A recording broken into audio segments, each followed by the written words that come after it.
Diretamente do Brasil, Brasília, Distrito Federal.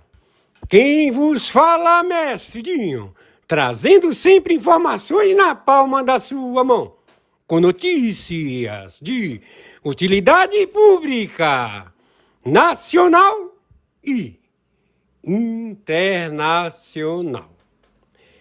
O mestre Dinho, eu quero aqui, antes de iniciar esta live, eu quero falar sobre o Pix do juiz Oscar Aníbal Chapan. Pix, Oscar Aníbal Chapan, @gmail.com. Repito, Oscar Aníbal Chapan, @gmail.com. Está na descrição desse vídeo. Muito bom dia. Hoje, dia 2 de maio de 2026. No momento, 4 horas da madrugada, 20 minutos. Já temos todo o relatório das lideranças do narcotráfico, da Orcrim, Foro de São Paulo, Grupo de Puebla, de José Dirceu. José Dirceu é o Grupo de Puebla. E o Orcrim, Foro de São Paulo, esse sujeito que se faz chamar Luiz Inácio Lula da Silva. Ele, conjuntamente com Sheinbaum, do México, e o Petro, da Colômbia, estabeleceram o narcotráfico do comando da capital. Eles são os cabeças, eles são os líderes do comando da capital e o comando vermelho, mais projetado para o comando da capital, operando na África, operando na Espanha, operando no Vietnã, operando na Alemanha, já com vastas provas em capital estabelecido para o branqueamento de dinheiro do Xi Jinping, do Putin, do Macron e de também da realeza do rei Charles, todos eles envolvidos, que estão neste conglomerado financeiro, atingindo os Estados Unidos da América com a liderança do Partido Democrata. Então, já temos a captura, a extração imediata de Luiz Inácio Lula da Silva, José Dirceu, primeiro e segundo escalão dos 39 ministérios desta Orcrim, Foro de São Paulo, Grupo de Puebla, como também vários generais operadores que fazem a membresia dos cartéis do México, dos cartéis do Peru, todos já identificados. Então, temos que pegar a liderança da cabeça da serpente, que é este indivíduo, Luiz Inácio Lula da Silva. Ele é o alvo e temos que extrair hoje, dia 2 de abril de 2026, horário 4 horas da madrugada, 23 minutos. Como também Alckmin. Todos eles já identificados. Todos eles já com a operacionalidade das contas em 8 países, que são membros do cartel da capital. Este conglomerado estabeleceu e estabelece todas as rotas do narcotráfico global. Então, nós temos que levar já imediatamente ao acautelamento por narcotráfico global. Eles são braço do narcotráfico, já identificados em várias contas, na Europa, na Ásia, no Vietnã, na Oceania, todos já identificados. Quem está falando é o senhor Oscar Aníbal Chapano, juiz corregedor arbitral internacional. Justiça paga. Conforme determinação, meu Pix de sobrevivência é meu CPF 510-466-44734. Por favor, nos ajudem. Maiores informações entraremos em contato hoje, sábado, dia 2 de abril de 2026. Muito bom dia, quem está falando é o senhor Oscar Aníbal Chapano. Feliz dia 1º de maio de 2026, Dia do Trabalhador. Está já determinado pela Secretaria do Tesouro dos Estados Unidos da América, Secretaria de Estado, a identificação do narcoterrorista, extremista, traficante mundial, que se faz chamar Luiz Inácio Lula da Silva, óbito, que ocupa a presidência da República Federativa do Brasil, conjuntamente com o seu séquito, staff, Orcrim Foro de São Paulo, primeiro e segundo escalão, que vendeu urânio enriquecido para o Irã, desde os primeiros momentos ao enriquecimento das bombas atômicas, que são 8 bombas atômicas localizadas no Irã no momento. Este indivíduo, conjuntamente com a China, com a Rússia, elaborou uma triangulação através do BNDES a processar a cobrança de títulos derivativos de todo o planeta, ou seja, papéis apócrifos sem valor a serem pagos na República Federativa do Brasil através do seu braço jurídico, o Pleno da Corte do Supremo Tribunal Federal, através de 27 palácios de justiça em 27 estados, onde todos eles arrecadaram estes precatórios que somam 70 bilhões de dólares. Ou seja, o rombo é 85 bilhões de dólares processados pelo Banco Central. Mas os Estados Unidos da América já falou, está interdito, não tem esse dinheiro para ser utilizado ao pagamento da Guarda Revolucionária do Irã, aos terroristas globais, que são países europeus da comunidade do euro. Todos eles são terroristas que pegaram todos os precatórios e mandaram para o Brasil para eles serem anexados ao Banco Central e proceder ao pagamento desta dívida global, utilizando o Banco Master, que ultrapassa quilhão de dólares, euros e libras, todos eles já identificados, onde o espólio de Gilmar Mendes em Portugal foi totalmente arrestado. O dinheiro dele em Portugal foi confiscado, como também todo o dinheiro que eles têm em todas as universidades da Europa, em todas as universidades de conglomerados financeiros, na Ásia, na Oceania, em qualquer lugar do planeta. Então nós já estamos com o pedido da Interpol, conforme determinação. Meu Pix é meu e-mail, oscaranibalchapano@gmail.com. Meu Pix é meu CPF 510-466-44734. Meu Pix é meu telefone celular 21-99-742-0789.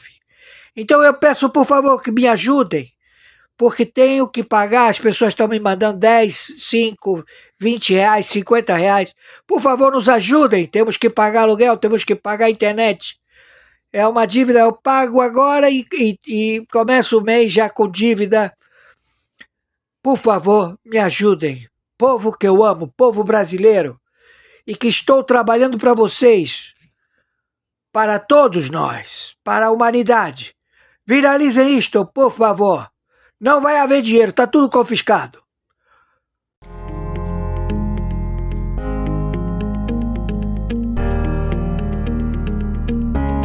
Vamos lá, Brasil, Fábio Alvarenga mais uma vez aqui trazendo para vocês com exclusividade últimas notícias sobre o 8 de janeiro. Por gentileza, já vai esmagando aí o dedo no like, deixando o seu comentário, porque através do seu comentário outras pessoas ficarão atualizadas. Preste bem atenção, olha só. 8 generais e um almirante indiciados no relatório final do Judiciário, prisões acontecendo hoje a mando do Alexandre de Moraes. E nós temos aqui, meu irmão, a informação em primeira mão para atualizar você. E a única coisa que eu peço é que você preste muita atenção. Vamos aqui começar então com a ordem de prisão do Alexandre de Moraes. Após o encerramento de todas as possibilidades de recurso judicial, o Alexandre de Moraes ordenou que a Polícia Federal efetue, então, novas prisões, e uma delas aí do empresário e piloto William Frederico. A condenação, fixada em 5 anos de reclusão, refere-se à participação em bloqueios considerados ilegais em rodovias de Santa Catarina no ano de 22. O que acontece? Era as manifestações que iam paralisar o Brasil através da paralisação dos caminhoneiros. É por isso que você viu aí, de fato, na reportagem o título. Então, essa pessoa, esse homem, esse empresário, foi preso porque, segundo informações do Alexandre de Moraes, a paralisação total dos caminhoneiros e também, meu irmão, as movimentações no Exército, nos 3 poderes, seria, segundo Moraes, o pontapé inicial para acarretar aí em uma intervenção, uma retomada de poder. Junto com esse empresário aí, eu já vou trazer aqui, tem também informações dos militares, aguenta aí. Conforme estabelecido na decisão, o cumprimento da ordem do Alexandre de Moraes, que para mim isso é uma tragédia no judiciário anunciada devido ao fato desse empresário, ao lado de sua defesa, diz que jamais teria financiado qualquer tipo de paralisação de caminhoneiros, movimentações de ônibus que chegaram lá em Brasília, na época que a multidão adentrou ali a Praça dos 3 Poderes. E é claro que fica aqui bem claro, induzidos pelos infiltrados do ex-GSI general do Lula, o G. Dias. Então muita coisa está acontecendo enquanto você acompanha esta informação. Entre os 61 indiciados pelas decisões do judiciário, 22 militares são das Forças Armadas e 8 integraram a Polícia Militar do Distrito Federal, totalizando então 30 militares da ativa e da reserva. Quase metade, portanto, dos denunciados no relatório final, por associação criminosa, abolição do Estado Democrático de Direito e um golpe de Estado, é o que o Poder Judiciário vem alegando através das decisões do Alexandre de Moraes. E eu quero, sinceramente, que você entenda agora aqui aonde está o pontapé inicial de tudo isso daí e o porquê que essa movimentação de fato vem acontecendo, e nós achamos que esses militares também seriam injustiçados. O tenente-coronel Mauro Cid, do Exército, ex-ajudante de ordens do ex-presidente Bolsonaro, que esteve preso por 4 meses em meio à investigação da Polícia Federal, assinou um acordo de delação premiada que permitiu saber-se de reunião realizada pelo então presidente Jair Bolsonaro em 14 de novembro de 22, com os comandantes das Forças Armadas à época. Então, toda essa denúncia, toda essa acusação do Alexandre de Moraes vem devido ao fato de investigações contra militares das Forças Armadas. O general Freire Gomes, por exemplo, ao contrário, teria dito, segundo informações, ao então presidente que lhe daria ordem de prisão. Mas o Freire Gomes, na realidade, todo mundo acompanhou, o Brasil acompanhou, perto do Alexandre de Moraes, ele desmentiu. Ele disse que jamais teria dito que ia prender o ex-presidente Bolsonaro. Então, tudo isso daí seria fantasia, seria algo de fato para poder aí jogar de que os militares estariam então articulando uma espécie de golpe, uma espécie de intervenção. É por isso que você viu aí também no início do vídeo a fonte sobre ordens de prisões do Alexandre de Moraes. Gente, olha só, e nós já vamos finalizar. O Mauro Cid mencionou que os generais da reserva, o Heleno, o Braga Neto, isso todo mundo sabe, que seriam os personagens que estariam alimentando a esperança, o espírito dentro do alto comando do Exército. Isso nós desconhecemos, uma vez que o próprio general Braga Neto disse: olha, eles estão falando que nós iríamos dar um golpe, que nós estaríamos fazendo uma reunião para aplicar um golpe. Desnecessário essa colocação do ex-ajudante de ordens, o Mauro Cid, e fantasiosa. Então o general Braga Neto, o general Paulo Sérgio, o general Heleno diz que essa declaração do Mauro Cid é fantasiosa.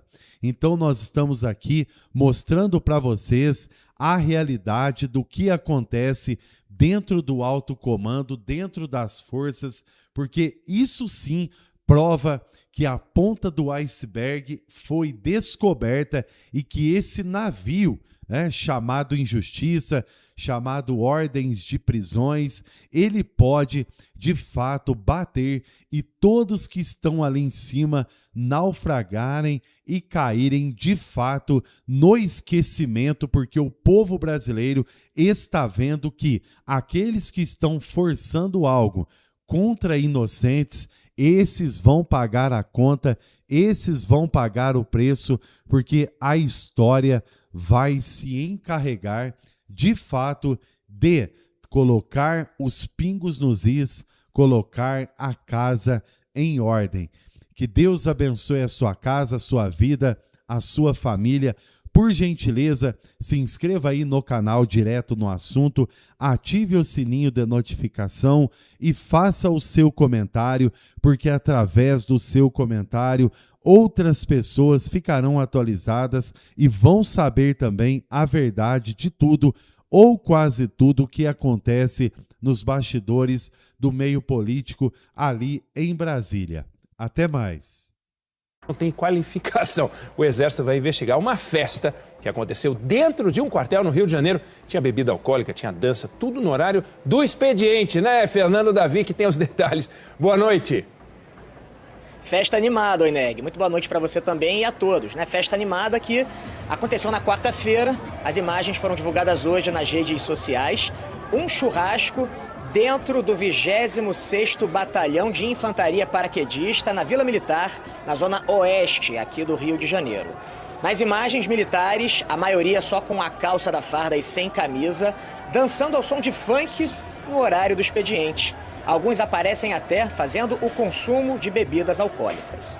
Em nota, o Comando Militar do Leste informou que a conduta dos militares está em desacordo com as normas da instituição e que abriu um procedimento administrativo para apurar o caso e tomar as medidas disciplinares cabíveis. Voltamos ao estudo. Uma denúncia grave está chamando a atenção e já está gerando forte repercussão em todo o país. Nos bastidores começaram a circular informações sobre um possível caso envolvendo ações de agentes e decisões que podem ter ido além do esperado. E isso está movimentando o cenário jurídico agora. Se isso se confirmar, não é só mais uma notícia. É algo que pode levantar um debate pesado sobre limites, responsabilidades e até consequências legais. Agora eu te pergunto, o que realmente aconteceu nesse episódio? E quem pode ser responsabilizado? Já deixe seu like, se inscreva no canal e compartilhe, porque aqui você acompanha cada atualização em primeira mão. E fica até o final, porque tem um detalhe que pode mudar completamente a forma de enxergar tudo isso. Eu acabei de chegar de uma visita que partiu meu coração. E assim, esse vídeo aqui é mais um desabafo. Porque essa pessoa, eu acho que ela não teve a atenção que ela merecia ter tido. O que fizeram com ela não foi tão repercutido assim. Na minha opinião, foi a prisão mais injusta de todas as pessoas que foram presas no 8 de janeiro. Eu não estou falando que é a mais longa, que foi a mais violenta, mas foi a mais injusta. E você vai entender por quê. Você lembra dessa menina? E é uma menina, gente, tem 20 e poucos anos. Você sabe quem é essa daqui? Você pode não saber só olhando a imagem, mas você vai saber se eu der play nesse vídeo. Juntos vamos andando pra um lugar melhor. Essa daqui é a Fernanda Oliver. Ela mora aqui na minha cidade, em Goiânia. A Fernanda Oliver foi presa em 2024 e ela ficou 3 meses presa. Ela perdeu 14 quilos. Ela perdeu um pouco da sua visão esquerda e do olho direito também, por causa do estresse. Ela foi tratada como menos que um ser humano, como um cachorro vira-lata. Essa pessoa aqui sofreu e sofreu muito. Ela não teve a mesma visibilidade como a Débora do Batom, que também nos fez sofrer, né? A gente compadeceu com a situação da Débora. Mas a Débora, ela estava lá no 8 de janeiro, ela escreveu com batom na estátua. Essa menina aqui que foi presa, Fernanda Oliver, ela nem sequer foi no QG. Tá, Gustavo, qual foi o crime que ela cometeu? Qual foi o terrível crime que a Fernanda Oliver cometeu, que ela ficou 3 meses presa, ficou doente, perdeu um pouco da sua visão, teve a sua vida destruída, agora é uma pessoa cheia de traumas, que graças a Deus está superando esses traumas, eu digo graças a Deus mesmo. Qual foi o crime que ela cometeu? Ela cantou isso aqui, ó. Juntos vamos me chamando, trazendo um aviso de que não estamos sós. Esse foi o crime dela. E eu não estou brincando. O Moraes disse que ela incentivou, instigou as pessoas a dar um golpe através da música. E não estou brincando, isso é sério. Ela foi presa porque ela cantou uma música que deu esperança para o povo brasileiro. E essa música era tocada nas manifestações. E é tocada até hoje. E eu estava lá com ela hoje, fazendo uma visita. E gravei um videozinho. Ela não pode falar de política. Ela não pode usar verde e amarelo. Ela morre de medo que o Moraes jogue ela numa cadeia de novo. Agora eu estou na casa de uma pessoa que eu tenho uma admiração gigantesca, que conseguiu, através da sua voz, mover esse país e encher os nossos corações de esperança. Vocês se lembram dela com certeza. Fernanda Oliver. Dá um oi, Fernanda. Oi, gente. Gente, eu tô aqui para dizer para vocês, não perca a esperança, continue orando pelo nosso Brasil. Exatamente, a gente vai vencer e com certeza a gente vai viver um país livre. Um abraço, até logo. Deixa eu te contar uma coisa. Ela relatando o que ela passou, o que fizeram com ela, passar a noite numa delegacia sem água, a forma que ela foi tratada, a gente não pode deixar que isso passe impune. Eu tô com o sangue fervendo até agora. A gente não pode deixar que isso passe impune. Ela não pode falar sobre política, ela está cheia de restrições, e ela publicou esse vídeo aqui recentemente. Hoje, eu confesso, estou nervosa. Mas mesmo sem poder falar, eu vi a minha voz sendo coada. Isso me fez levantar, porque eu entendi Deus dizendo pra mim, estou contigo. E agora eu preciso de vocês. Eu nasci pra louvar, eu nasci pra adorar a Deus. Eu só preciso respirar fundo e entender a vontade de Deus pra minha vida. E eu não posso ignorar as pessoas do Brasil que cuidaram de mim. Vocês queimam no meu coração e eu oro para que a mão do Senhor esteja sobre vocês. Tem muita história para contar. Eu estou escrevendo um livro. E no tempo certo, vocês irão entender tudo que eu passei. Mas hoje é um dia de recomeço. Eu me chamo Fernanda Oliver e estou de volta. A história dela precisa ser contada, tá? E eu digo pra vocês, a injustiça que fizeram com ela pode ter, eu acho que foi maior do que fizeram com a Débora, do Batom. Porque ela só cantou uma música. Eu vou entrar em contato com o pessoal da Brasil Paralelo, Revista Oeste, para que eles possam lá. Ela tem medo de falar, ela está morrendo, ela está realmente traumatizada. Mas a história dela precisa ser contada. O que eu ouvi hoje ali, o Brasil precisa ouvir. Não basta o impeachment de Alexandre de Moraes. Essas pessoas têm que pagar na justiça pelo que elas fizeram. Prender alguém e destruir a vida dessa pessoa, porque ela cantou uma música. E essa música encheu o povo brasileiro de esperança. Isso é ofício. Nem na Coreia do Norte uma coisa dessa acontece. Eu disse para Fernanda, eu fiz um compromisso pela Fernanda, eu vou dedicar minha vida, cada respiração, cada batimento do meu coração, para fazer justiça àqueles que te fizeram sofrer. Essas pessoas vão pagar, não vai ficar assim. E Fernanda, pode contar comigo. Pode contar comigo que todas essas pessoas vão pagar sim. E não falta. E não vai ser muito na frente, não. Vai ser em breve. Então, sigam a Fernanda. Vai lá no Instagram, digite Fernanda Oliver. O nome dela aqui, ó. Fernanda Oliver. Sigam ela, porque ela voltou para as redes sociais, só que ela não pode usar verde e amarelo. Ela não pode ir para manifestações. Ela não pode falar de política. Mas ela fala de Deus. E ela fala muito bem. Sigam a Fernanda Oliver. Este é um vídeo que eu não gostaria de ter de fazer, mas não tem outro jeito. Circulam aí nas redes as imagens de um constrangimento que eu sofri na última quarta-feira durante a reunião da Comissão de Relações Exteriores e Defesa Nacional por parte de um general de Exército Brasileiro, General Emílio, que é chefe da assessoria parlamentar do Exército. Eu preciso explicar um pouco mais para dar contexto. O que aconteceu? Na Comissão de Relações Exteriores eu fiz uma fala bastante crítica ao chefe das Forças Armadas, ao comandante Tomás, como aliás eu tenho feito por diversas vezes e é obviamente meu direito e é algo que muitos brasileiros também sentem. Orgulho do Exército Brasileiro, vergonha do atual comando, vergonha de muitas atitudes que tomaram e que continuam tomando, até porque nós vemos que não há solidariedade dentro do próprio Exército Brasileiro por parte do alto comando com muitos generais perseguidos por Alexandre de Moraes e por essa ditadura que nós estamos vivendo no Brasil. Após a minha fala, quando eu já saía da Comissão de Relações Exteriores, veio esse general Emílio tentar tirar a satisfação de mim. Veio me constranger. E é óbvio que diante dessa situação absolutamente inusitada e lamentável, eu não permaneceria calado.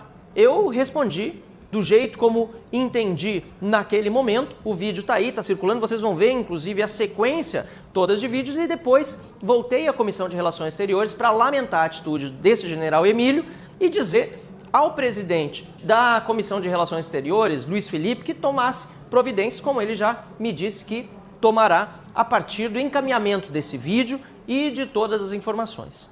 Agora, para concluir a história, antes de entrar no vídeo de toda essa situação lamentável. Imaginem vocês se durante o governo Bolsonaro, um parlamentar de esquerda fosse constrangido por um general do Exército dentro da Câmara dos Deputados. Isso é absolutamente inadmissível. Qual é o próximo passo? Uma agressão? Apontar uma arma? Isso não existe. Dentro da Câmara dos Deputados, um general de Exército tentar tirar a satisfação de um parlamentar, seja deputado ou senador, por causa da sua opinião, qualquer que ela seja.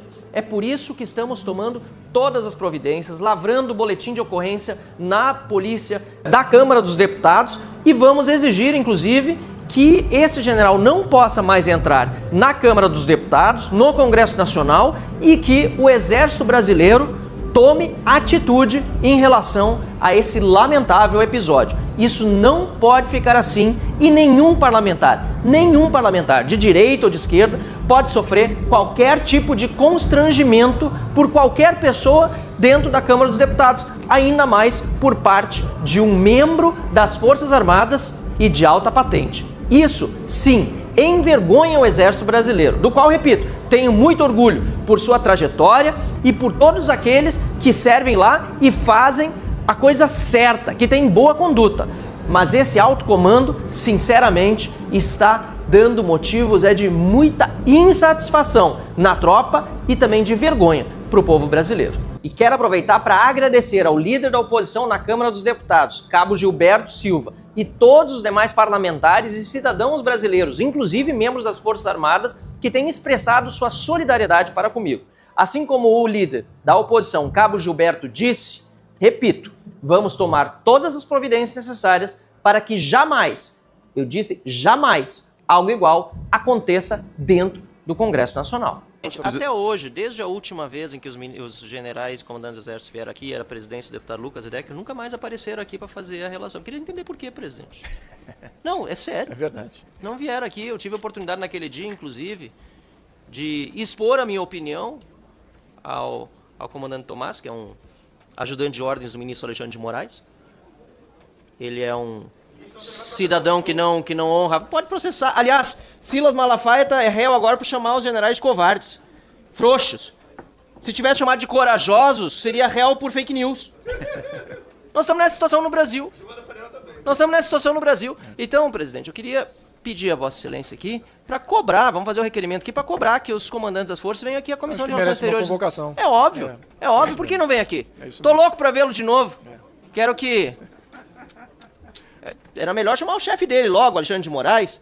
Quem bate continência para bandido, para mim, já tá, sinceramente, abaixo de qualquer tipo de crítica, mas tem que estar aqui. É isso mesmo. Tem que estar aqui. Tem que prestar contas. Meu comandante é frouxo. Meu comandante é frouxo. Desde onde está afrouxado? Desde onde está afrouxado? Se o senhor defende o frouxo, é frouxo também, me desculpe. Não. É frouxo é covarde. Vai puxar no cano para falar uma coisa, para ter uma defesa dessa, leva o seu comandante vem aqui, ele vai aparecer aqui semana que vem, ele pronto que não é frouxo. Vai estar aqui semana que vem? Eu vou estar aqui. Não, o seu comandante é o chefe dali. Seu chefe não vem. Seu chefe não é meu comandante, eu tenho chefe e o comandante. Ele eu for pra guerra. Vem pra cá pra avaliar. É sinal da situação em que o exército está maravilhoso. Tá tendo continência com o ladrão? Ele é o comandante supremo. Tá tendo continência com o ladrão. Ele é o comandante. Trouxa, segue ordens. Não é o Alexandre de Moraes que manda nele, não. É o Alexandre de Moraes que manda nele, não. Muito obrigado. Não é isso? Olha só, comprovado. Alexandre de Moraes manda no chefe das Forças Armadas. Eu estava de saída, fui aqui confrontado pelo general Emílio, que é chefe da assessoria parlamentar do Exército. Está tudo registrado, só queria fazer menção aqui que numa postura completamente desequilibrada para alguém que é de alta patente do Exército, além de confrontar um parlamentar que veio aqui falar como deve sobre sua opinião, ele, pelo menos nesse sentido, me deu uma alegria. Concordou com seu silêncio de que Alexandre de Moraes manda no comandante do Exército e demonstrou mais uma vez a frouxidão daqueles que estão na liderança do Exército, que hoje deveria ser um orgulho para o país, mas lamentavelmente está batendo continência para um bandido. As gravações estão aí e eu vou deixar para Vossa Excelência avaliar, inclusive, a pertinência da continuidade de uma assessoria parlamentar que chega a esse absurdo de, durante uma reunião da Comissão de Relações Exteriores e Defesa Nacional, buscar confrontar parlamentares por suas opiniões feitas aqui e de uma forma grosseira, completamente incompatível com o rigor que se espera de um membro do Exército Nacional. Coronel Emílio, o senhor também, ou general, envergonha o Exército Nacional. Obrigado, senhor. Urgente, Moraes manda prender empresário. Após o encerramento de todas as possibilidades do recurso judicial, o ministro Alexandre de Moraes ordenou que a Polícia Federal, a PF, efetue a prisão do empresário e piloto William Frederico. A condenação fixada a 5 anos de reclusão refere-se à participação em bloqueios considerados ilegais em rodovias de Santa Catarina no ano de 2022. Conforme estabelecido na decisão, o cumprimento da pena deverá ocorrer inicialmente em regime semiaberto, com o empresário sendo conduzido a uma unidade prisional adequada. De acordo com as apurações, Jagger esteve envolvido em manifestações que resultaram na interdição da BR-470 no município do Rio do Sul, entre o final de outubro e o começo de novembro daquele ano. Durante uma ação de desobstrução da via realizada em frente a uma unidade comercial da Van, o empresário foi detido em flagrante. As investigações apontam, naquele episódio, ele teria lançado pedras e utilizado barras de ferro contra policiais rodoviários federais, atingindo-os na região da cabeça. O uso de capacete de proteção pelos agentes foi determinante para evitar consequências mais graves. Após a prisão, Jagger foi liberado imediatamente mediante o pagamento de fiança no valor de 50 mil. A condenação imposta ao empresário abrange os crimes de associação criminosa e tentativa de abolição violenta do Estado Democrático de Direito. Tá, então, o ministro Alexandre de Moraes acionando a Polícia Federal e mandando prender mais um sobre tudo o que aconteceu no ano de 2022. Até hoje, Alexandre de Moraes não para com as suas perseguições políticas e manda prender, então, mais um. Inaceitável, por isso que a gente precisa lutar por coisas maiores, que é o começo, é o impeachment do ministro Alexandre de Moraes, que já passou dos limites há muito tempo. Preste bem atenção nesse vídeo que está repercutindo na web, bem no momento, bem no dia que Marcel Van Hatten vê um assessor de um comandante do Exército ameaçar ele dentro do Congresso Nacional, uma fala inaceitável. Olha só o que policiais militares estão fazendo por aí. Justiça do Rio Grande do Sul suspende processo contra homem torturado por policiais militares que plantaram drogas, destruíram seu carro para simular acidente e gravaram o ocorrido. Não te faz, que vai ser pior. Eu te boto dentro da viatura e te mato, disse um PM. Isso aqui é um policial militar. Preste bem atenção e me ajude a compartilhar. Se tu cuspir, tu vai ver. Eu vou te quebrar todos os dentes. Olha pra mim. Tu sabe que eu vou quebrar todos os teus dentes, né? Olha pra mim. Não te faz, que vai ser pior. Eu te boto dentro da viatura e te mato. Os atos foram praticados por policiais militares de Torres, no litoral norte gaúcho, em maio do ano passado. Eles interceptaram o veículo de um homem suspeito de tráfico de drogas. Nas imagens que teriam sido captadas pelo celular de um dos PMs, o suspeito apanha com socos e chutes. Para obter informações sobre o esquema de tráfico, os policiais fazem mais ameaças. Olha os meus amiguinhos aqui que eu tenho aqui, ó. Olha pra eles. Olha pra eles. Nós entramos dentro da casa dos senhores a hora que nós quiser. O inquérito foi aberto pela Corregedoria Geral da Brigada Militar. As investigações apontaram ainda que o carro da vítima teria sido danificado para simular um acidente de trânsito e justificar os ferimentos. Além disso, integrantes do setor de inteligência da corporação teriam levado tijolos de maconha para serem colocados no veículo do homem e, assim, justificar a prisão. As investigações apuraram os crimes de tortura física e psicológica, fraude processual e falsidade ideológica. 8 policiais foram indiciados e afastados das funções, além do comandante do pelotão. Agora, o caso vai ser remetido ao Ministério Público e à Justiça Militar. Não é do dia para a noite que um policial passa a cometer atos desse tipo, né? Realmente uma trajetória, isso, né, é algo, nesse caso, dessa equipe, né, que faz parte, muitas vezes, da própria cultura daquela equipe. Para o especialista em segurança, houve um equívoco na atuação da Polícia Militar. Quem faz interrogatório é a Polícia Civil, né? A Polícia Militar só pode... Se caso a gente esteja ali com um crime em andamento, né? Que eles tentam criar essa questão de que tem um crime em andamento por causa do tráfico, mas não. Aí, nesse caso, tem que ser repassado imediatamente para a Polícia Civil fazer o interrogatório. Em nota, a Brigada Militar informou que, além do afastamento, os policiais também vão responder a processos administrativos internos e que repudia qualquer tipo de conduta irregular. As defesas dos policiais disseram que ainda não... Meus amigos, aonde a gente vai parar que ver policiais militares fazendo esse tipo de situação? Fora o outro comandante, o assessor do comandante, vai dentro do Congresso, ameaça deputados. Olha só o que virou o nosso exército brasileiro. Meus amigos, a gente precisa ganhar as eleições para colocar cada cidadão desse no seu devido lugar.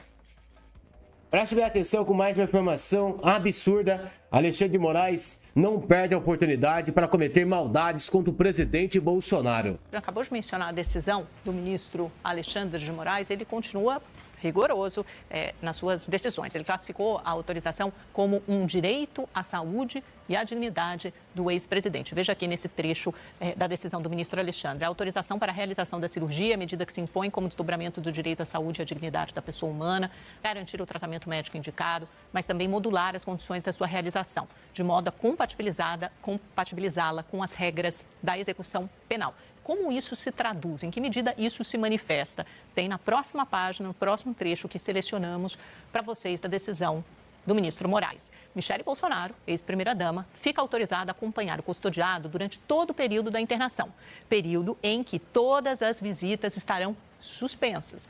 Veja, Moraes não dá nenhuma colher de chá a Jair Bolsonaro. Mantém a mesma rigidez da prisão domiciliar. Visita liberada em casa só para médico, para advogado, para fisioterapeuta e para as pessoas que naturalmente moram com ele. A filha, a enteada e a ex-primeira-dama Michele Bolsonaro. Mesmo os filhos têm dia e horário e tempo restrito para visitar o pai. Inclusive, olha, e ele suspende todas as visitas, inclusive advogados e demais familiares, salvo autorização judicial. Pensando, olha, nesse momento de internação, provavelmente não vai precisar da ajuda dos advogados. E eu acho que tem mais uma página, mais um trecho que selecionamos. A defesa deverá apresentar a este juízo, no prazo de 48 horas após a cirurgia, relatório médico detalhado sobre o procedimento realizado. Alexandre de Moraes não descansa, quer saber absolutamente, tintim por tintim, todos os detalhes da vida e saúde de Jair Bolsonaro. O descumprimento de qualquer uma das condições aqui estabelecidas ou demais regras da prisão domiciliar humanitária implicará na imediata reavaliação da medida e a adoção das providências cabíveis. Meus amigos, mesmo no hospital, Alexandre de Moraes toma decisões absurdas. Não pode ter contato com a família, não pode nada. Quer saber cada segundo que acontece dentro da sala de cirurgia. Meus amigos, o Brasil, para voltar à normalidade, começa com o impeachment de Alexandre de Moraes. E para isso acontecer, basta a nossa responsabilidade de eleger maioria de senadores que vão ter peito para poder fazer o que é certo nesse Brasil. Alexandre de Moraes, segundo o próprio Marcel Van Hatten, é o comandante-geral das Forças Armadas. Aí imagine só, o cara comanda o exército, comanda o judiciário, comanda todo mundo. Aonde a gente vai parar com Alexandre de Moraes na frente de todos os poderes? A gente precisa dar um basta nisso tudo. Pedir para vocês deixarem o seu like, deixar o seu comentário e compartilhar essas informações nas suas redes sociais. A gente volta ainda hoje com mais informações. Os Emirados Árabes Unidos acenderam um alerta duro no Golfo. A nação proibiu seus cidadãos de viajar para o Irã, Líbano e Iraque e mandou quem já está nesses territórios voltar imediatamente. A medida foi anunciada em meio ao aumento da tensão regional e chega neste sábado, 2 de maio de 2026, como um sinal claro de que os governos do Golfo estão se preparando para uma nova fase da crise. Não é uma recomendação comum de viagem, é uma ordem de proteção tomada quando uma nação entende que seus cidadãos podem ficar presos no meio de uma guerra que ainda não acabou. Já vou te contar tudo isso, mas agora você vai querer estar inscrito no canal para continuar bem informado, informações em tempo real na melhor qualidade jornalística já vista, no padrão de credibilidade Milson Alves. O ponto central é simples. Abu Dhabi está olhando para 3 áreas sensíveis ao mesmo tempo. O Irã, que continua no centro do confronto com os Estados Unidos e Israel. O Líbano, onde o Hezbollah mantém pressão contra Israel, mesmo depois de tentativas de cessar fogo. E o Iraque, que segue como espaço de influência iraniana, com milícias armadas e risco de virar rota de retaliação. Quando os Emirados tiram seus cidadãos desses 3 lugares de uma vez, o recado é direto. O Golfo não está tratando a trégua como paz. Está tratando a trégua como intervalo perigoso. A decisão veio depois de uma sequência de sinais pesados. A Reuters informou que Trump declarou as hostilidades contra o Irã como encerradas justamente quando chegava o prazo de 60 dias da Lei de Poderes de Guerra, criada em 1973 para limitar ações militares sem aprovação do Congresso. A Casa Branca sustenta que o cessar-fogo interrompeu a contagem política do conflito, mas o mesmo noticiário mostra que há bloqueio naval, pressão sobre exportações iranianas e novas opções militares sendo discutidas. Ou seja, a guerra pode ter mudado de forma, mas a pressão não saiu do mapa. É aí que entra a jogada de Trump. Ao dizer que as hostilidades terminaram, ele tenta se livrar do relógio do Congresso. Se o conflito antigo foi encerrado, uma nova rodada poderia ser tratada como uma nova operação, com um novo espaço político para agir. Isso não quer dizer que a ordem já foi dada, mas mostra que Washington está tentando manter a mão livre. A Reuters também registrou que o Comando Central americano preparou planos para uma onda curta e forte de ataques, incluindo opções ligadas ao Estreito de Hormuz. O governo americano não está falando como quem desistiu, está falando como quem reposicionou as peças. O Irã tenta vender ao mundo a imagem de que resistiu e saiu por cima, mas os fatos mostram outra coisa.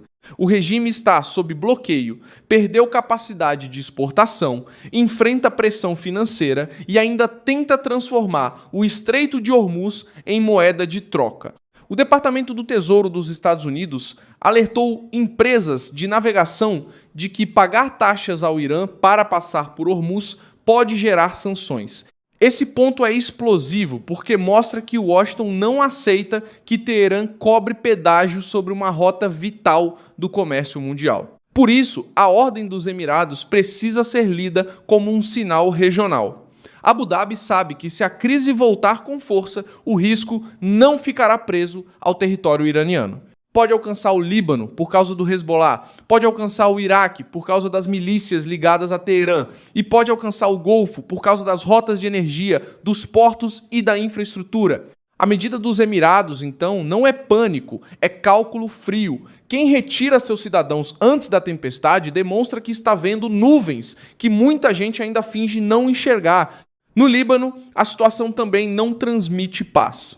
A Reuters informou que Israel e Líbano aceitaram uma trégua apoiada pelos Estados Unidos em abril, mas o acordo não resolveu o ponto mais grave. O Hezbollah continua armado, influente e resistente a qualquer modelo que tire sua força militar do centro da crise. Depois, a trégua foi prorrogada por 3 semanas, mas os confrontos e ataques seguiram provocando insegurança no sul libanês. É por isso que o Líbano aparece no mesmo pacote de alerta dos Emirados. O Iraque entra nessa equação porque é um corredor sensível da influência iraniana. Não é apenas uma nação vizinha. É um território onde grupos armados, governo, pressão estrangeira e presença americana se misturam há anos. Em qualquer nova rodada contra o Irã, milícias iraquianas poderiam ser usadas para atacar bases, rotas ou interesses dos Estados Unidos e de seus aliados. Para os Emirados, deixar cidadãos em uma área assim seria aceitar um risco sem necessidade. A retirada preventiva mostra que a crise já ultrapassou o campo diplomático. Do lado de Israel, o tom também endureceu. O ministro da Defesa israelense, Israel Katz, afirmou que Israel pode precisar agir novamente contra o Irã em breve para garantir seus objetivos. Essa fala tem peso porque Israel não trata o programa nuclear iraniano como disputa comum, trata como uma ameaça existencial. E quando Tel Aviv diz que pode agir novamente, enquanto Trump recebe planos militares e o Golfo retira cidadãos de áreas sensíveis, a soma dos fatos aponta para uma conclusão clara. A trégua está de pé, mas está frágil. O petróleo mostra a mesma tensão. A Reuters informou que os preços chegaram a passar de $120 por barril em meio ao medo de uma guerra prolongada. Depois recuaram com notícias de proposta iraniana e expectativa de negociação.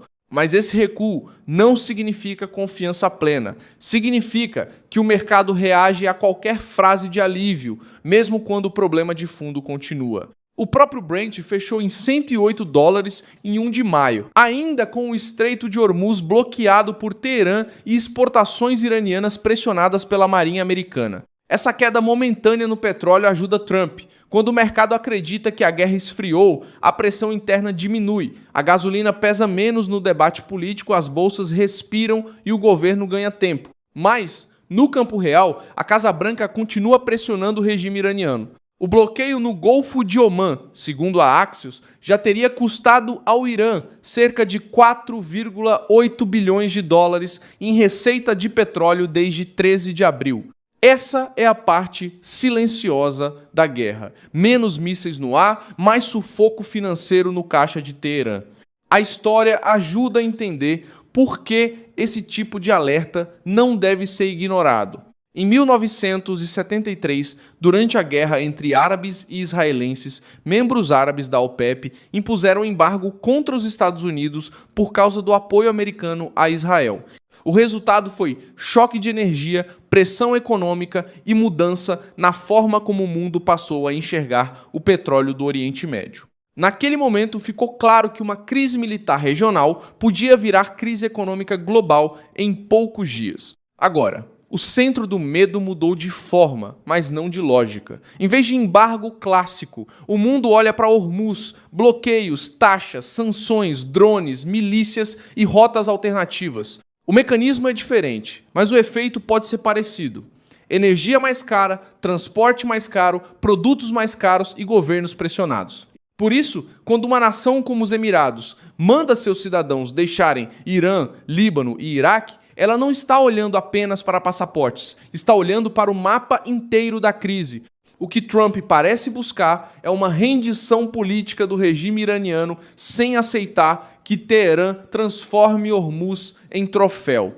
Os Estados Unidos querem impedir que o Irã tenha arma nuclear, limitar sua capacidade militar e quebrar o uso de grupos aliados como escudo regional. Já o Irã tenta sobreviver, ganhar tempo e mostrar que ainda pode travar o Golfo. O problema é que as duas posições não se encontram. Uma exige recuo profundo, a outra tenta vender resistência como vitória. Por isso, a proibição dos Emirados deve ser vista como um aviso antecipado. O Golfo conhece o comportamento iraniano, sabe que Teherã costuma responder pressão com ameaça indireta. Se sofre no mar, pressiona por milícias. Se perde receita, tenta criar custo para os vizinhos. Se fica encurralado, tenta mostrar que ainda consegue mexer no preço do petróleo. Essa é a razão da medida. Proteger cidadãos antes que a próxima rodada transforme aeroportos, estradas e fronteiras em pontos de risco. No fim, o alerta dos Emirados revela mais do que uma medida consular. Revela que a região se prepara para a possibilidade de uma nova explosão militar. Irã, Líbano e Iraque aparecem juntos porque formam o arco de influência usado por Teherã para pressionar seus inimigos. Trump tenta manter a pressão sem entregar o controle ao Congresso. Israel avisa que pode voltar a agir e o Golfo se protege antes que o aviso vire emergência. Deixa o like nesse vídeo, inscreva-se no canal e ao final dê uma olhada nos comentários para você ficar ainda mais bem engajado com a comunidade Milson Alves.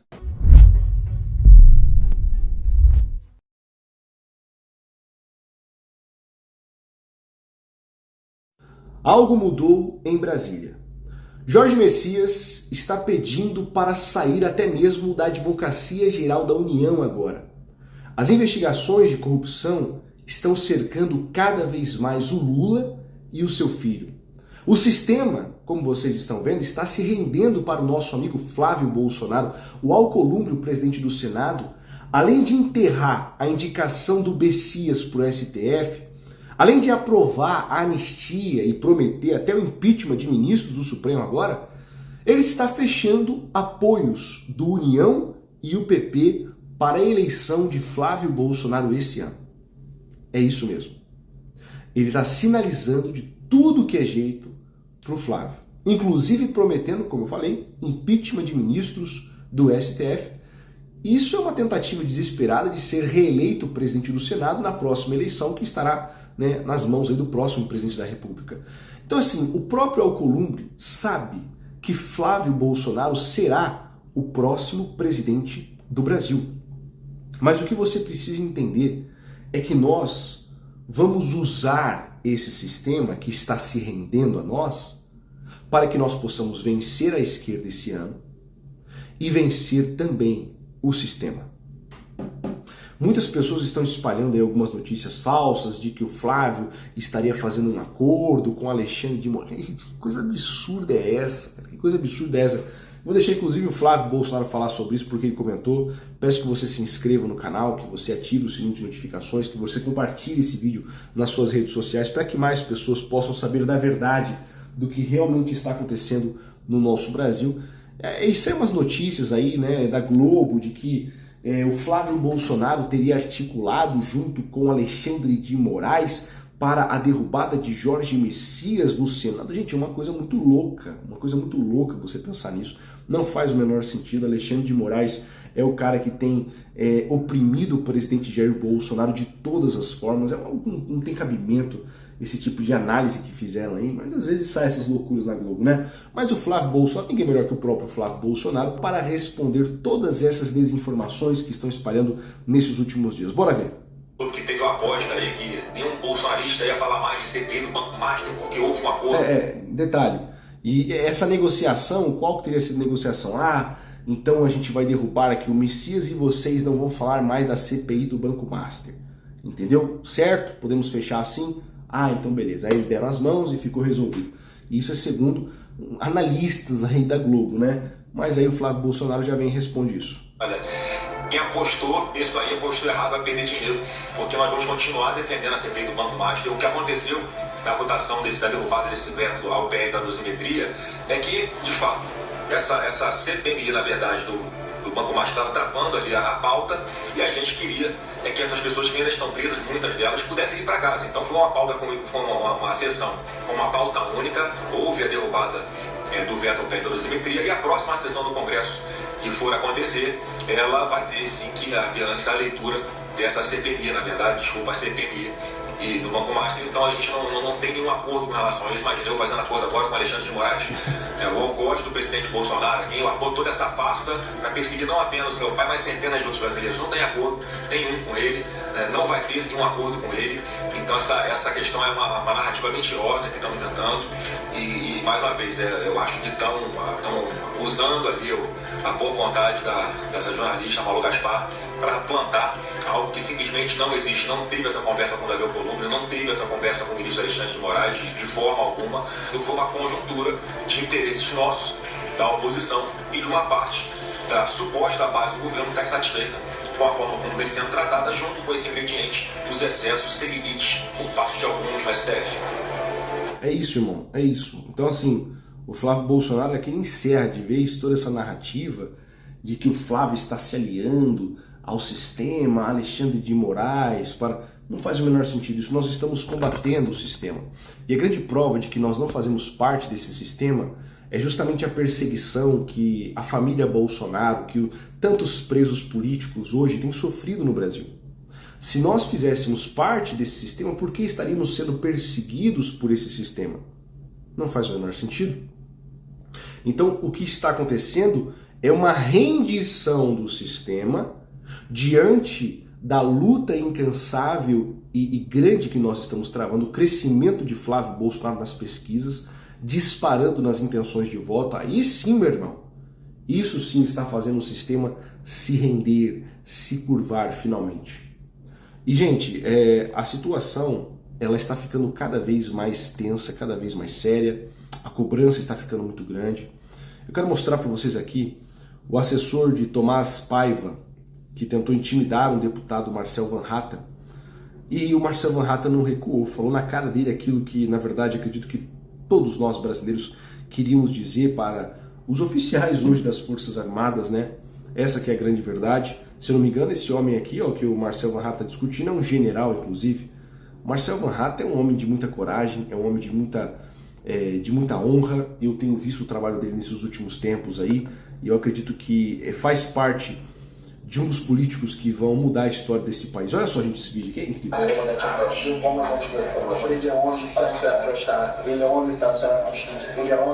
Se o senhor defende o frouxo, é frouxo também, me desculpe. Não. É frouxo, é covarde. Vai me puxar no cano para falar uma coisa, para ter uma defesa dessa. O seu comandante vem aqui, ele vai aparecer aqui semana que vem, pronto, né?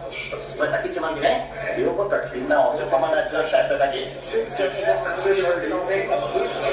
Não, é meu comandante, eu não tenho chefe, é meu comandante. Com ele eu vou pra guerra. Com ele você vai guerra. Vem pra cá, pra só é sinal da situação em que o exército está. Maravilhoso, tá vendo continência com o ladrão? Ele é o comandante supremo batendo continência com o ladrão. Meu comandante trouxa, você é senhores, o Alexandre de Moraes que manda lei, na continência. É o Alexandre de Moraes que manda lei, não. Muito obrigado. Não é isso? Então, olha só, comprovado, Alexandre de Moraes manda o chefe das Forças Armadas, manda completamente absurdo, cumprir. É uma coisa absurda, né? Intimidando um parlamentar, irmão. Intimidando um parlamentar. Uma coisa absurda que nós estamos vendo, mas, cara, esse Marcel Van Hatten é o cara, irmão. Esse é o cara, esse cara é o cara, esse cara é o cara. Você acha que o Marcel Van Hatten é o cara? Deixa aqui nos comentários, coloca assim, Marcel Van Hatten é o cara. Esse cara é o cara, irmão. Gente, diante de tudo isso, eu tenho uma outra notícia para trazer para vocês aqui, que já muda um pouco, ou não, né, de situação, é os Estados Unidos. Eu acredito que é importante a gente lembrar que os Estados Unidos estão de olho em tudo que está acontecendo. Eu acredito que existe influência dos Estados Unidos também em muitas coisas que estão acontecendo aqui no Brasil nesses últimos tempos. Nós estamos vendo, não influência assim de interferência dos Estados Unidos, mas eu digo de fiscalização, de olho, investigações em tudo que está acontecendo. Os Estados Unidos, muita gente dos Estados Unidos, muitos poderosos, estão olhando para o Brasil. Estão olhando, estão denunciando, estão acompanhando de perto tudo o que está acontecendo. A gente tem visto isso, né? Tenho trazido para vocês essas informações. E agora, segundo algumas notícias aqui, o Trump anunciou que os Estados Unidos assumirão o controle de Cuba quase imediatamente. Tá chegando a hora, né? Eu falei para vocês sobre isso aqui há um tempo já. Não é de uma hora para outra, tá bom, gente? Não é do dia para a noite que isso acontece, mas não tenha dúvidas de que talvez muito em breve, a menos que aconteça uma coisa extraordinária que a gente não esperava, mas possivelmente muito em breve nós teremos a notícia de que os Estados Unidos... tá sem legenda aqui, eu não vou nem colocar para vocês aqui, eu vou deixar ele falando baixinho enquanto eu falo para vocês. Muito em breve nós teremos a notícia de que os Estados Unidos invadiu Cuba e estão derrotando mais um regime socialista aqui na América Latina. Isso é um fato, tá? Então, é o Trump anunciando que os Estados Unidos assumirão o controle de Cuba quase que imediatamente. É aquilo que eu falei para vocês, né? Os Estados Unidos, eles estão partindo para cima do Foro de São Paulo, estão atingindo diretamente vários países aqui dominados pelo Foro de São Paulo. O Foro de São Paulo que sim foi criado pelo Lula, pelo PT, não é segredo para mais ninguém, o próprio Lula confessou isso, né? Mas nós estamos vendo na Venezuela o que aconteceu com o Nicolás Maduro, que hoje está cagando no buraco e vai passar o resto da vida cagando no buraco, preso, esse ditador criminoso, genocida, narcotraficante, que foi recebido aqui no Brasil pelo Lula com honrarias, com tapete vermelho, com o exército batendo continência, e depois ele disse que não tinha nada a ver com isso, de que não pode associar ele ao Maduro, porque senão ele vai meter um processo e vai colocar na mão do Alexandre de Moraes, como fizeram, né, com o Flávio Bolsonaro. É uma vergonha completa, mas nós não vamos desistir, nós vamos vencer. Um grande abraço, compartilhe esse vídeo para o máximo de pessoas possível, vamos para cima. Eu estou já na descrição, né, dessa transmissão ao vivo, ok? Então vocês poderão verificar que tem uma frase, e no final da frase, logo aí no topo, tem a palavra mais, 4 letras, mais, indica o que acontece, para vocês entrarem na descrição, né, do celular, do tablet, do notebook ou do computador, clica. Então vocês clicando aí, vocês vão entrar, observar, né, que existe uma palavra perfil social. E depois do perfil social vem Mercado Livre. E está escrito, canal Mestrezinho, últimas notícias na palma da sua mão. Perfil Mestrezinho, 1949. Eu sou afiliado do Mercado Livre. E é por isso que eu estou aqui aproveitando essa oportunidade para falar com vocês que tem promoções. Eu, como afiliado do Mercado Livre, eu coloquei aí, abaixo da palavra promoções, 2 pontos.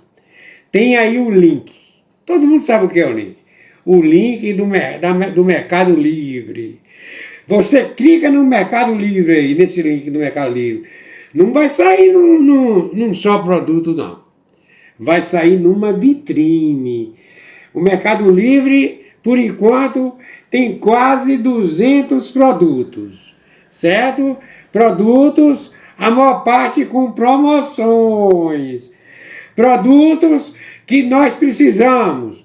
Aqueles produtos relacionados que nós temos necessidade de comprar dia a dia. Então, Vocês sabem que o Mestre Dinho, eu sou afiliado do Mercado Livre. Vocês compram, certo? Vocês negociam no parcelamento, né? Se é com 10 parcelas, ou com 12, ou com 18 ou mais, depender, tem de entrar aí, né, certo? Na descrição, no link do Mercado Livre, ok? E, descendo, certo? Eu também sou afiliado do Shopee. Tem assim, vitrine do Construa Civil Mestre Dinho. Afiliado da Shopee. Aproveita as promoções. Mais de 500 produtos do afiliado do Shopee Mestre Dinho. Construa Civil Mestre Dinho.